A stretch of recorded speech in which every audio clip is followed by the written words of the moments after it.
Assalamualaikum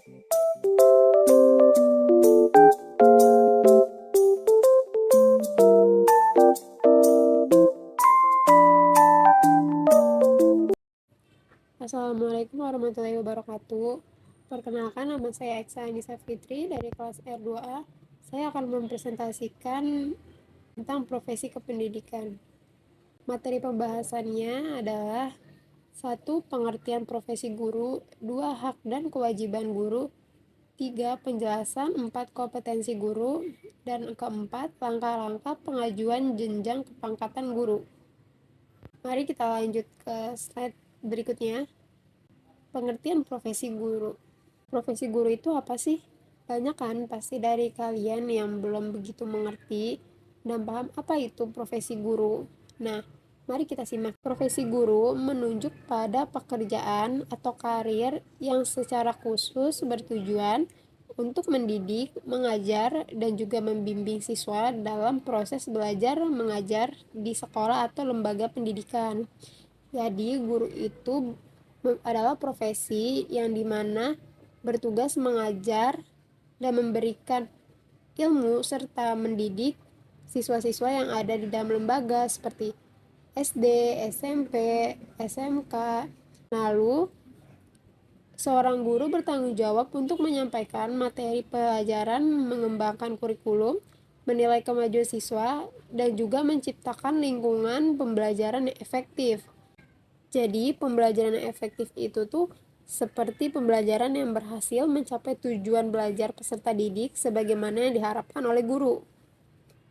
Model pembelajaran efektif itu mencakup 4 hal, yaitu kualitas pembelajaran, tingkat pembelajaran yang memadai, ketiga ganjaran, dan keempat itu waktu.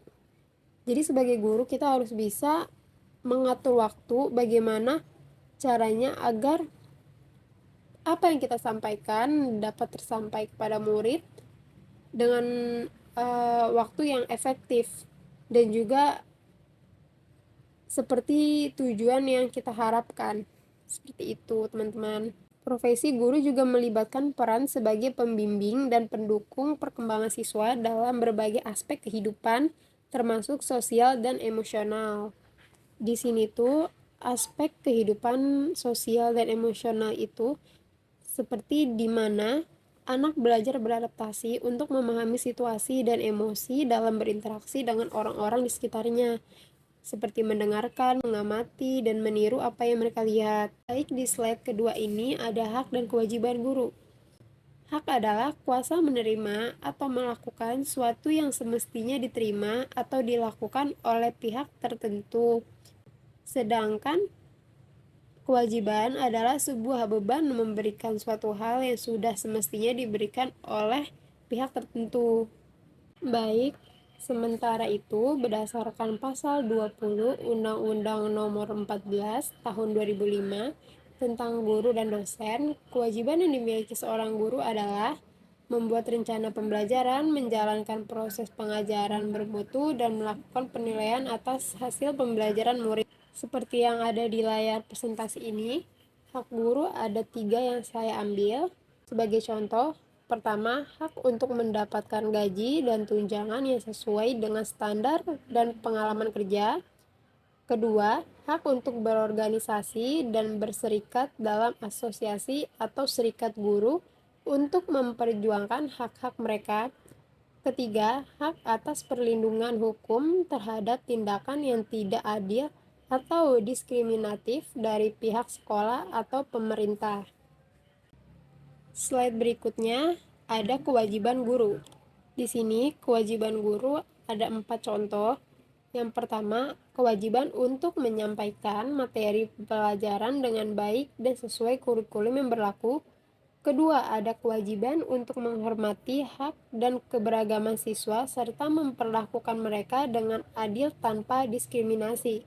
Ketiga, kewajiban untuk menciptakan lingkungan belajar yang aman dan mendukung bagi siswa.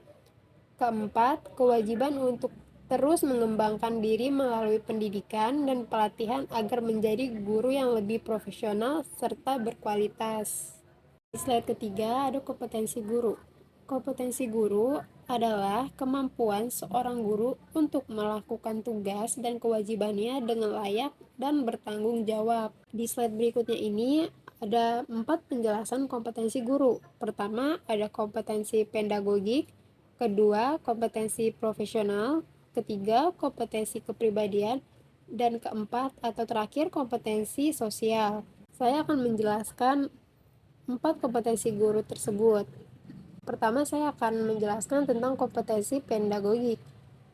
Kompetensi pedagogik adalah kemampuan untuk merencanakan, melaksanakan, dan mengevaluasi proses pembelajaran sehingga dapat mencapai tujuan pembelajaran dengan baik, termasuk di dalam keterampilan menyampaikan materi dengan cara yang mudah dipahami oleh siswa dan menggunakan bahasa metode pembelajaran yang bervariasi. Keterampilan atau kemampuan yang harus dikuasai seorang guru dalam melihat karakteristik siswa dari berbagai aspek kehidupan, baik itu moral, emosional, maupun intelektual. Kedua, ada kompetensi profesional. Kompetensi profesional ini dengan cara memahami dan menguasai bidang keahliannya dengan baik, termasuk mengikuti perkembangan terbaru dalam bidang pendidikan dan materi yang diajarkan. Ini saya akan menambahkan 4 contoh kompetensi profesional seorang guru. Pertama, penguasaan terhadap materi, konsep, struktur, dan pola pikir keilmuan yang dapat mendukung pembelajaran yang dikuasai. Kedua, menguasai terhadap standar kompetensi dan kompetensi dasar setiap mata pelajaran atau bidang yang dikuasai. Ketiga, melakukan pengembangan materi pembelajaran yang dikuasai dengan kreatif. Nah, seperti itu penjelasan dari kompetensi profesional. Lalu yang ketiga ada kompetensi kepribadian. Menjadi panutan yang baik bagi siswa dengan sikap dan perilaku yang baik, jujur, sabar, dan dapat menginspirasi serta memotivasi siswa. Nah, di sini tuh guru adalah indikator yang mencerminkan kepribadian positif seorang guru, antara lain supel, sabar, disiplin, jujur, rendah hati, berwibawa, santun, empati, ikhlas, dan berakhlak mulia, serta bertindak sesuai norma sosial dan hukum, karena kita akan dicontoh oleh murid. Seperti itu. Kompetensi sosial yaitu kemampuan untuk berkomunikasi dengan baik, bekerja sama dengan sesama guru dan staf sekolah, serta berinteraksi secara positif dengan orang tua siswa. Jadi sebagai guru kita harus memiliki keterampilan berkomunikasi dengan peserta didik serta orang tuanya. Lalu kita juga harus bersikap simpatik, dapat bekerja sama dengan dewan pendidikan atau komite sekolah, pandai bergaul dengan kawan sekerja dan juga mitra pendidikan. Dan paling terpenting, kita harus bisa memahami dunia sekitarnya atau lingkungan kita saat mengajar. Di slide keempat ini ada jenjang kepangkatan guru. Jenjang kepangkatan ialah tingkat atau jenjang kedudukan seorang PNS dalam rangkaian sistem kepegawaian yang digunakan sebagai dasar pengajian. Nah, di sini ada 4 jenjang fungsional guru. Yang pertama, guru pertama, kedua, guru muda, ketiga, guru madya, dan keempat, guru utama. Nah, pertama, saya akan menjelaskan tentang guru pertama. Jabatan guru pertama merupakan jenjang jabatan paling awal atau pertama yang dimiliki oleh guru yang berstatus PNS. Pengangkatan guru pertama sendiri didasarkan dari status resminya sebagai PNS atau adanya SK penugasan sebagai guru. Guru mulai mengumpulkan angka kredit yang membantu kenaikan jabatannya. Guru pertama umumnya diisi oleh guru dengan pangkat penata muda tingkat 1 dan golongan ruang 3A serta golongan ruang 3B. Lalu yang kedua ada guru muda. Kelas jabatan guru muda yaitu jenjang guru muda umumnya diisi oleh guru-guru PNS yang berpangkat penata dan penata tingkat 1 serta memiliki golongan ruang 3C dan golongan ruang 3D. Ketiga ada kelas jabatan guru madya. Jabatan fungsional ketiga dalam jenjang jabatan fungsional guru adalah guru madya. Guru madya merupakan jenjang guru yang lebih tinggi setelah guru muda mengumpulkan angka kredit yang cukup. Umumnya, guru muda diisi oleh guru PNS yang memiliki pangkat pembina golongan ruang 4A, pembina tingkat golongan 1, golongan ruang 4B, serta pembina utama muda, golongan ruang 4C. Akhir ini ada kelas jabatan guru utama. Jenjang jabatan keempat dalam jenjang jabatan fungsional guru adalah guru utama. Guru utama merupakan jenjang jabatan fungsional tertinggi dalam lingkup keguruan. Guru utama pada umumnya diduduki oleh guru dengan pangkat pembina utama madya. Golongan ruang 4B pembina utama, golongan ruang 4E. Oleh karena itu, guru harus dapat mencapai pangkat dan golongan tersebut agar dapat diangkat sebagai guru utama. Di slide terakhir ini ada tahapan pengajuan kenaikan pangkat.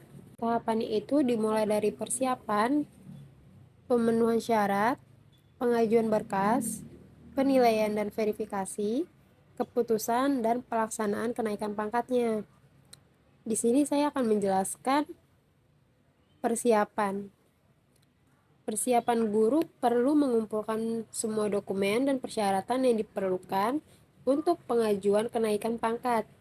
Dokumen tersebut mungkin mencangkup sertifikat pendidikan, transkripsi nilai, bukti pengalaman mengajar, hasil evaluasi kinerja, sertifikat pelatihan atau pengembangan profesional, dan rekomendasi dari atasan atau kolega.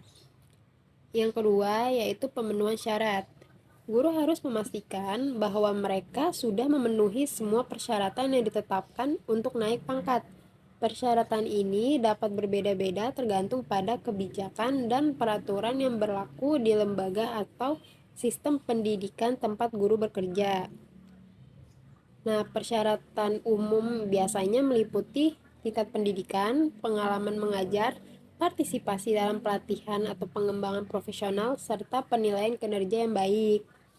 Ketiga, ada pengajuan berkas. Setelah semua persyaratan sudah dipenuhi, guru harus mengajukan berkas lengkap yang berisi dokumen-dokumen yang diminta.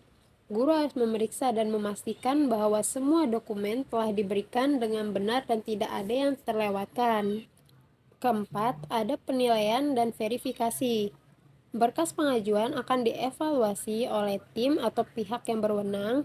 Mereka akan memeriksa dan memverifikasi dokumen yang diajukan oleh guru.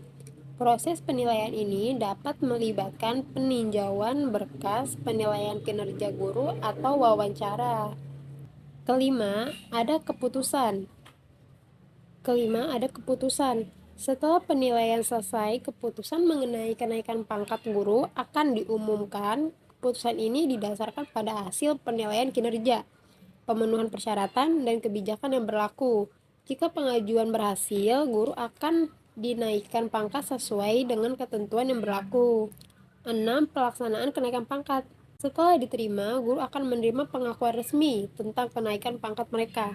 Hal ini mungkin mencangkup perubahan gaji, tanggung jawab tambahan, atau manfaat lain yang terkait dengan jenjang kepangkatan yang baru. Nah, di sini tuh pentingnya untuk dicatat bahwa langkah-langkah dan tahapan pengajuan kenaikan pangkat guru dapat bervariasi tergantung pada sistem pendidikan dan kebijakan yang berlaku di negara atau wilayah tertentu. Baik, mungkin itu saja yang dapat saya sampaikan di dalam presentasi hari ini. Ada salah kata dalam penyampaian, mohon dimaafkan. Oke, sekian presentasi dari saya. Saya ucapkan terima kasih dan sampai jumpa.